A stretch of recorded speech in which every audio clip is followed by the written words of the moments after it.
do it.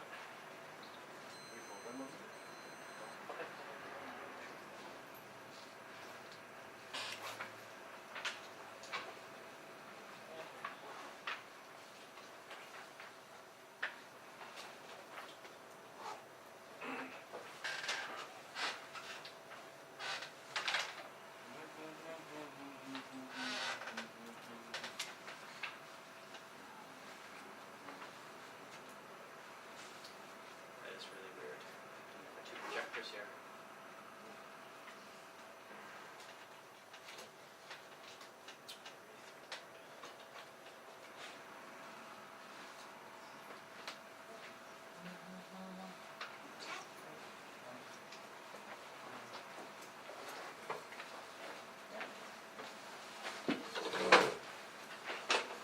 Hi, good morning everyone. So this session will be Mr. David Wu here. He's going to present his research progress report on the topic changing technologies and changing ecologies, pedagogical technologies in schools. So the presentation will last for 20 minutes and another 10 minutes for Q&A session. So Mr. David. Thanks for having me, guys. My name is David, and I'm a second-year PhD student here. And again, this is my research progress report. You can catch me on YouTube. My screen name is MCKLN. And you can catch me on Twitter. My screen name is Wutang01. And what I want to do is to provide you with an overview of what I'm doing these days. I'll introduce pedagogical technologists to you. After that, I'll go through my conceptual framework and my methodology. And then I'll go through some of the ways by which I'm analyzing my data, because I'm collecting data now and I'm analyzing it. And I'll present some of my findings, preliminary findings. Right? And hopefully we can do this in 20 minutes time. All right. So let's start off with a video. This is a fun one. I hope this works. Hey. Hello? Hey, what's up? I'm introducing David's research project on pedagogical technologists. What's a pedagogical technologist? A pedagogical technologist is a person who works in a school. This person is not a teacher in a traditional sense, nor is this person a technician. This person's primary duty is supporting the pedagogical aspects of teaching with and through information technology and helping teachers and other school stakeholders use technology to best support student learning, taking into account technological, pedagogical, content knowledge. A pedagogical technologist is often the driver of school change through technology. This sounds so strange to me. I've never heard of a pedagogical technologist before. That is natural. Many people have never heard of pedagogical technologists, because not only are they a new species in school ecologies, they also are not found in most school ecologies. While there is some literature on roles such as IT coordinators and instructional designers, which resemble the pedagogical technologist role, there is not much literature on this specific role in schools. For that reason and others, there is no standard nomenclature for the pedagogical technologist job title. Some are called learning technologists, others are called technology directors, still others are called IT curriculum leaders, and some are called IT facilitators. David coined the term pedagogical technologist, in fact. Whoa, let's go back a second. First, what was with the species and ecologies talk? That was sudden and strange. Oh, sorry. I used the term species and ecologies because the ecological metaphor to explain technological change in schools forms an important part of David's theoretical framework. David will explain this in detail later. My bad. Okay, I forgive you. Finally, I wonder how David got started with all this pedagogical technologist stuff. Although David had been an IT teacher and an IT coordinator in schools for several years, David didn't know about the pedagogical technologist role until he attended a conference in 2011. At that he met several pedagogical technologists. He realized these were special people in special schools, and he wanted to investigate further. Any questions? Any questions? How do we get one of those? You can go to this website called Xtranormal, and what you do is you type in what these characters want to say, and then these characters will actually say it. So it's a good use of technology. It's a good way to incorporate, how would I say this? It's a good technology to use in teaching and learning. It can be fun, it can be creative.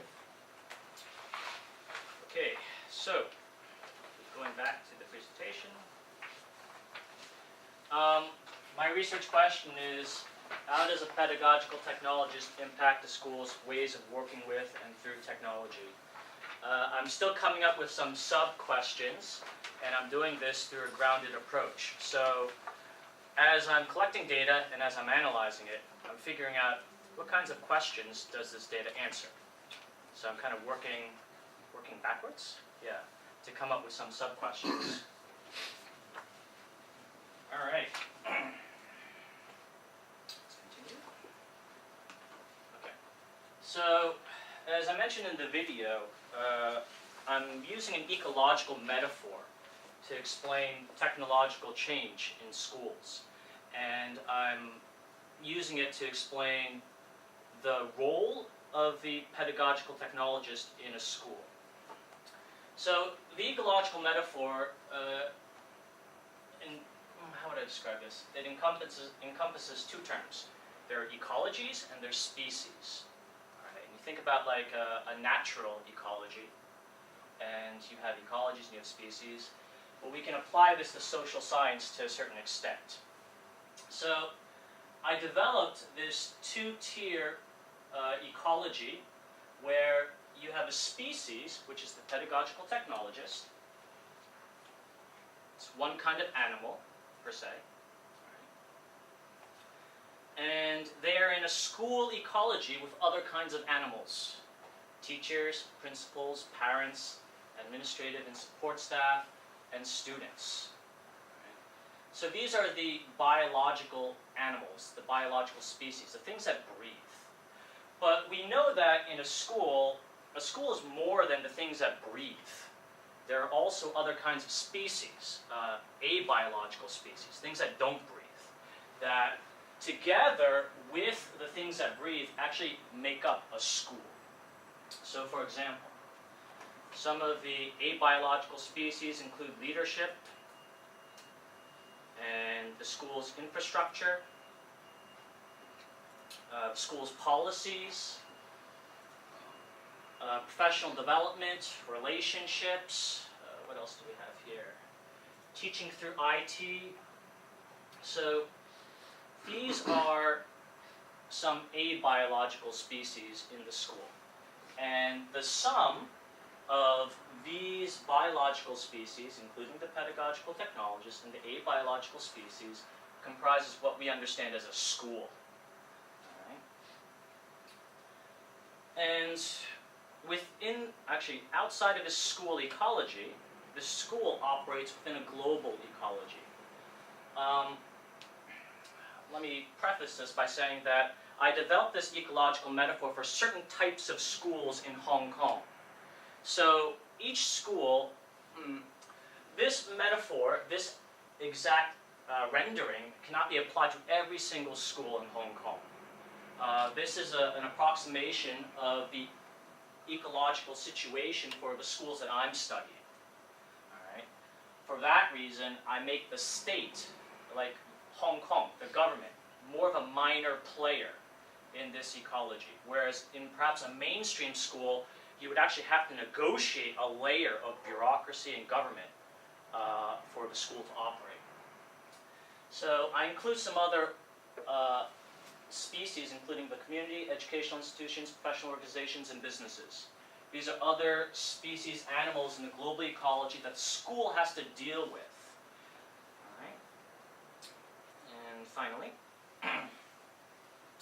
when we talk about the pedagogical technologist, we need to talk about how that person operates in the environment, and we also have to figure out how does this person on an individual level affect the school. Okay, so based on my literature review, I came up with these kinds of individual indicators. All right, TPACK, technological, pedagogical, content knowledge, disposition, all of these things.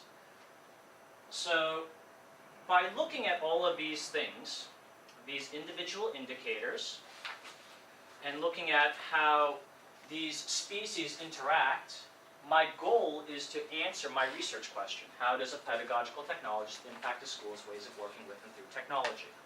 All right? And I'm going to go through these indicators and try to explain through these indicators how this technologist does these things. Okay. Whoa! Oh my goodness. Let me go through the research design methodology. Qualitative research, I'm using case studies. I have 5 cases. And I'm focusing on balance and variety. And curiously, the balance and variety is not the, how would I describe this? It isn't what I originally expected. Where the balance was, where the variety was, I actually didn't realize that it would turn out this way until I started collecting data. Okay? Sampling. It's purposeful, not least because most schools don't have pedagogical technologists, so you have to find the schools that have these guys. And then what happened was I found these guys and they started introducing me to other people too. So it was a snowball sample as well. All right. And again, my purpose in using case studies is to present a range of ways by which a pedagogical technologist can impact schools' ways of working with and through technology. Each case can be considered a separate experiment, all right, of the pedagogical technologist in a particular school. And again, I use case studies because you can't study the pedagogical technologist without understanding the context. Right? Case studies are used for highly contextualized situations, and these guys are in very highly contextualized situations. Right? For example, you can't put a pedagogical technologist in a random mainstream school because that person won't survive. Just like in the same way, you can't put a panda bear in New York City on a sidewalk or else it will die. All right, so this is definitely about a particular species and a particular ecology, and that's why I use case studies.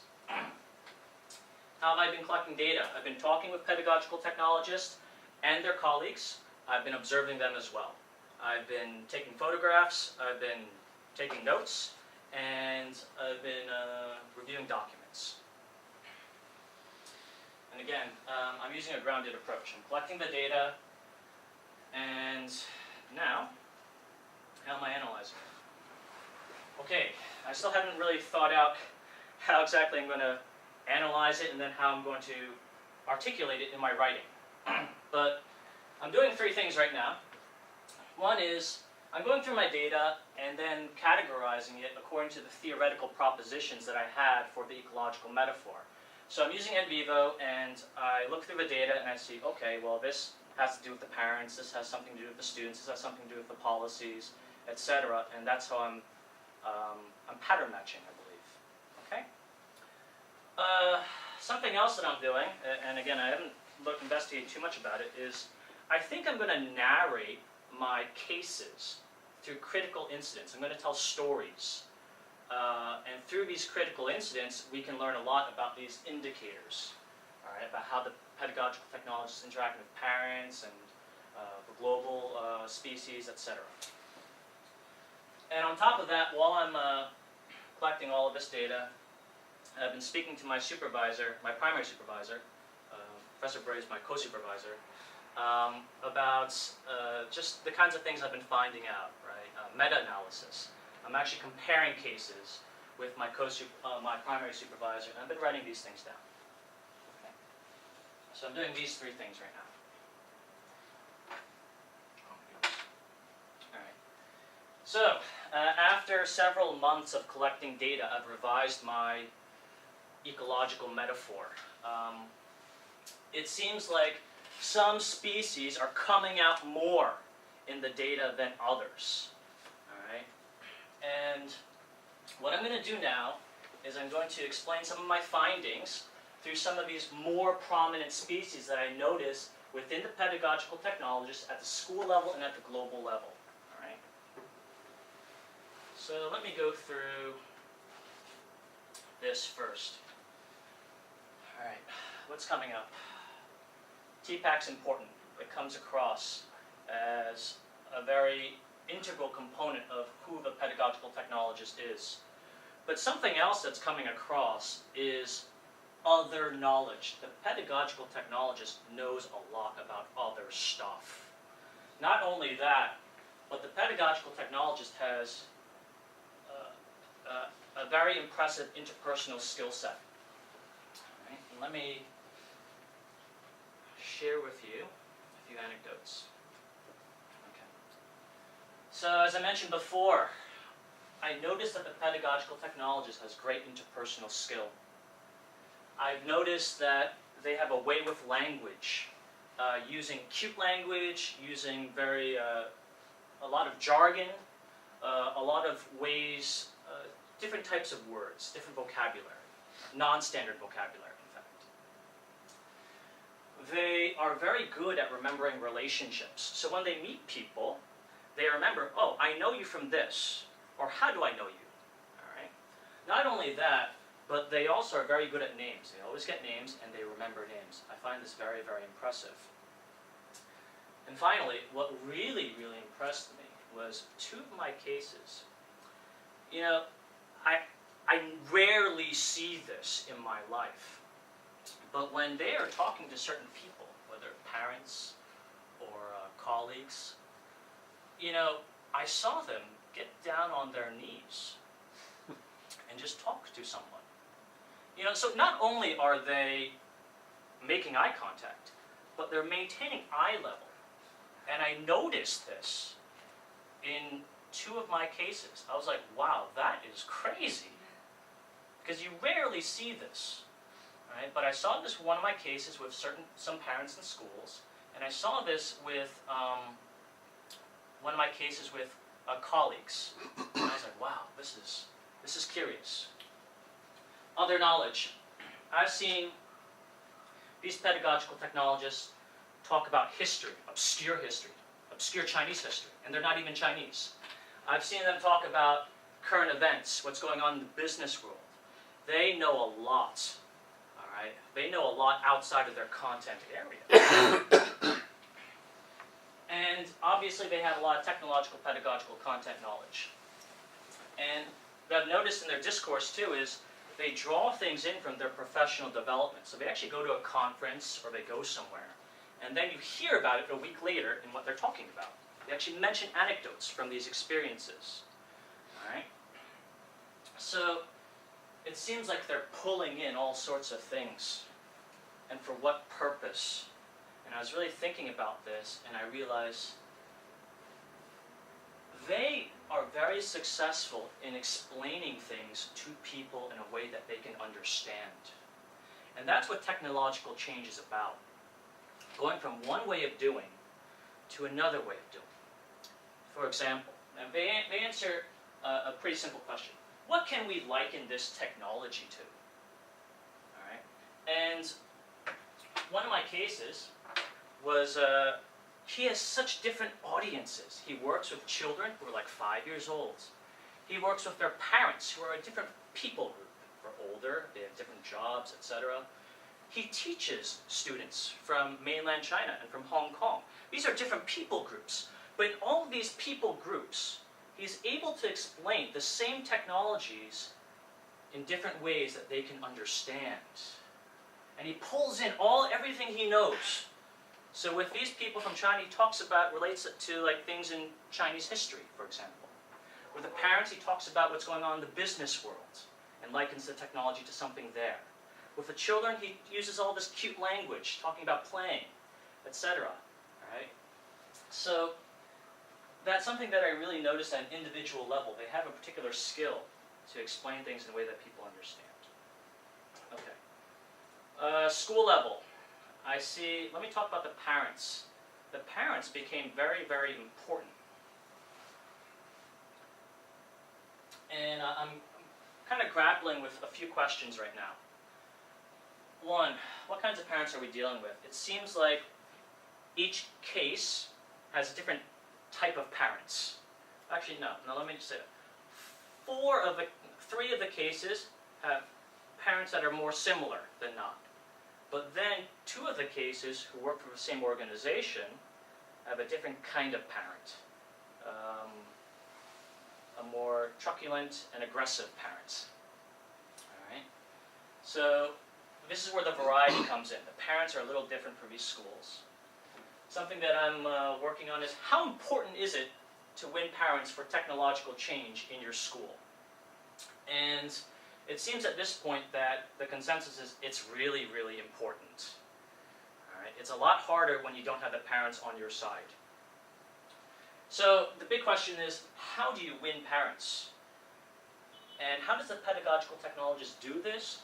Well, here's where the variety comes in. One of the cases is trying to prove to parents that the technological change, the adoption, should occur through research, presenting research. These are the facts, etc. But that doesn't seem to be working. And again, that goes back to the type of parent that you're dealing with. For me, I suspect that no matter what you do, the parent is still going to resist. All right. But what I've seen 2 other cases do is that they leverage students. They pull in the students to win over the parents. How do they do this? Well, one of the cases runs parent workshops. And what they do is they get parents in, and they actually teach the parents what the students are learning. All right? And that kind of creates it makes sense for the parents. All right? The parents actually have an active hand in what the students are doing. They understand what the students are doing. What another case has done is they actually get the students, they run parent workshops too, but they get the students to come in, the children, and they run the workshop. Right? And in this way, the technologist is building relationships, leveraging students, making everything make sense for the parents. All right? This is why we're doing these things. You're experiencing it yourself. And of course, we see the great interpersonal skills too. The technologists know the parents' names, the relationships between them and their children, etc. Oh, okay. Sorry. Okay, let me go through 2 more things. Something that came up, a new species at the school level is finances, money. All right? And this is just big.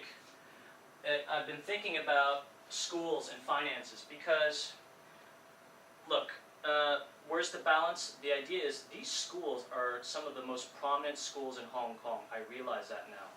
And they're also some of the most expensive schools in Hong Kong. These schools that have pedagogical technologists. Which makes me wonder if these other schools that maybe also have a lot of money also have pedagogical technologists. Because I don't hear about the pedagogical technologists in these more middling schools that still have a lot of money.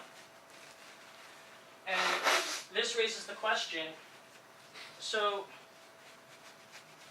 how does a school spend its money? And I realize that, look, it's too simplistic to say that because these schools are rich, they have pedagogical technologists. That's not the case. Every school has money. It's what you do with your money that makes a big difference. All right, and again, this goes back to this ecology idea. You can use your money to create technological continuity. You buy the things that you've always bought with your money. You buy the teachers, you buy the administrators and support staff, you buy the infrastructure that you've always been using. It creates continuity. But what I notice in all the schools that I'm studying is they use their money for technological change, which is, I think, unconventional. First, they bought a pedagogical technologist. They used their money to buy a pedagogical technologist. 2, they use their money to support professional development in the sense that they pay for people to go to conferences. Not only conferences in Hong Kong, but abroad. You know, they have curious professional development schemes where you can take a study trip to Australia by yourself for a week, and the school will pay for it. Okay. What kinds of infrastructure are creating technological change? For example, buying Apple products, where before you never had a tablet, now you have a tablet. Now something's going to change. As opposed to buying chairs or a whiteboard. Okay? So that's coming across in my research, the idea that these schools are spending money in different ways. Finally, okay, and this is the most important thing that I've really noticed. At the global level, businesses are very prominent in these technologists' ecologies. I never realized this, but wow. These technologists are associated with businesses. 2 of them have their own businesses. All right? Now, one, this is kind of strange, right? You never hear about a teacher having a business on the side and then leveraging that business to create a network, a community of practice based on professional development. But I see that in this study with these cases. What I've done in this picture is I've diagrammed all my cases. Case A, case B, case C, case D, and case E. I network them to their schools. They're the same color. A1 school goes with case A. B goes to B1 school. C goes to C. Case C goes to C1 school. D goes to D1 organization. Case E goes to E1. And then I put in 3 Fs. These are businesses. Okay? And case A is associated with F1 business. Case D is associated with F10 business. And I threw an F3 business just to compare. Alright? And you can see all the nodes that are being created by these businesses. These businesses are just drawing in these technologists and their schools. F2 and F1 in particular. And F3 not so much. And that's the point. I see these technologists leveraging their businesses to develop communities of practice. And this is really, really strange. Now you can be cynical and say they're doing this to drive up sales of their businesses. You can. But you can also say, in fact, that they really are bringing together all sorts of people with common purpose. Right? And so that's what's coming across right now in my data. Okay, I'm done.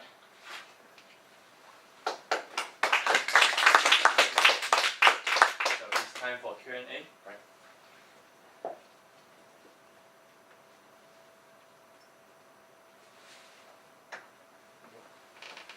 David, I like your study and I like your presentation. Thank you. Oh, thank you. A couple of questions about design. You mentioned the effect of context, and as you say, case study takes account of context. You're studying the impact of the pedagogical technologist on the school, yeah? Mm. Do you think there are any grounds for thinking that impact will be different in different contexts? Yes. Mm-hmm. And I think this goes back to the idea of the ecology.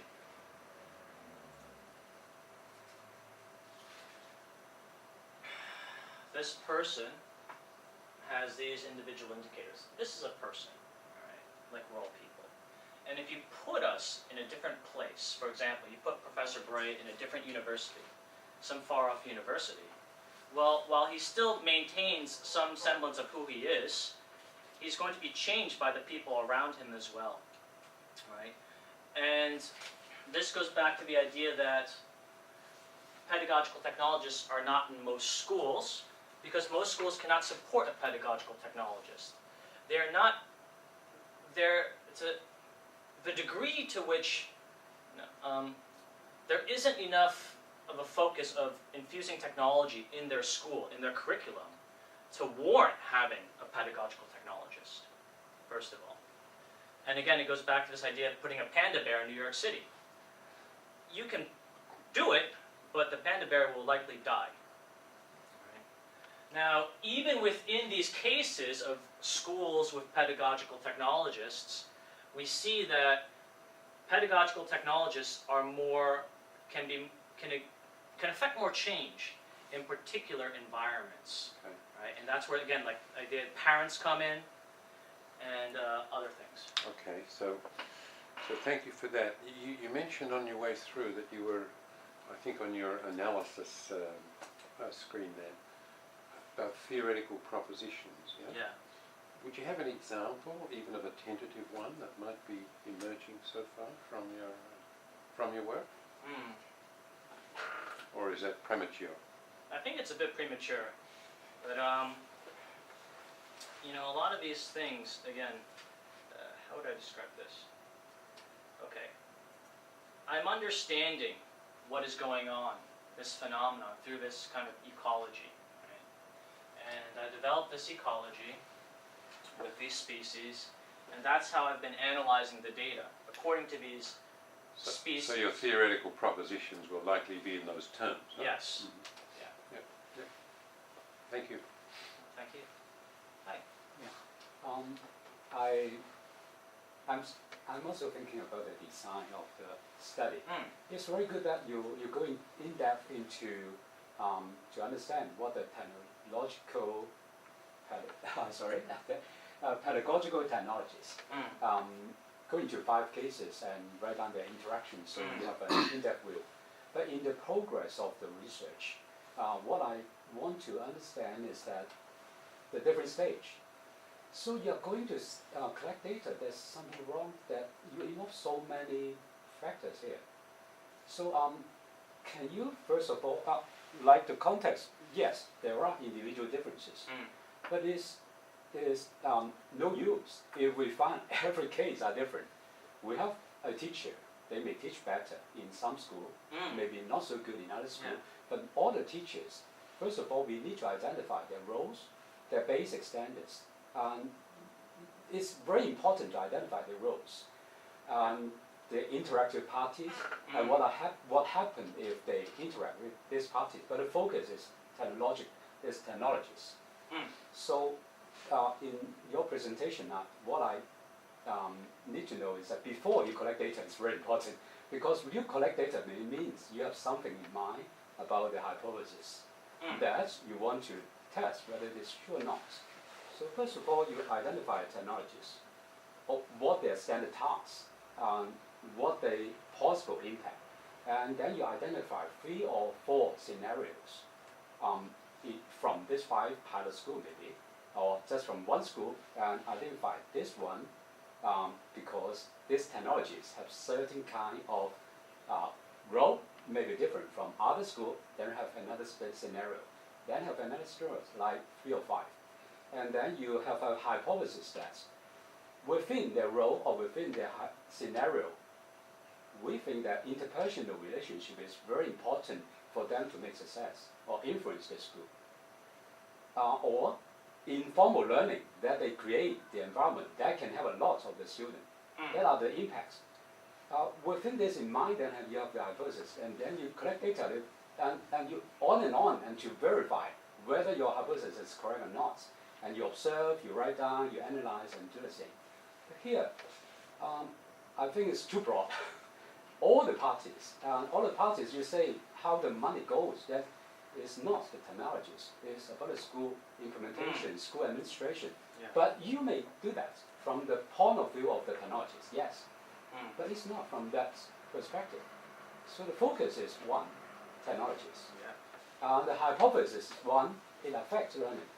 And in between, can you identify those terms, those tasks, and those things that come up from the ground, maybe, but at the same time, it must have some theories that supports your work.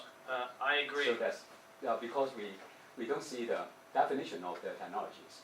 We don't see what come up with the pilot scheme before you go. We don't see the hypothesis. What are the influences? It may come up from ground, but you have something you want to observe at least. If not, then you write down everything. That's in the end will be unmanageable. Just like that. That's my comment. Thank you. I agree. I need to be a bit more focused in what I'm analyzing, to stay focused on the research question. Before analyzing, because you have something before you can collect data, before you can analyze. But now, I don't see those things that you first of all define before you go. I'm a bit confused. Okay. One moment. Okay. So I have a research question, and I'm trying to explain how my pedagogical technologist impacts the school's ways of working with and through technology. And I'm using case studies.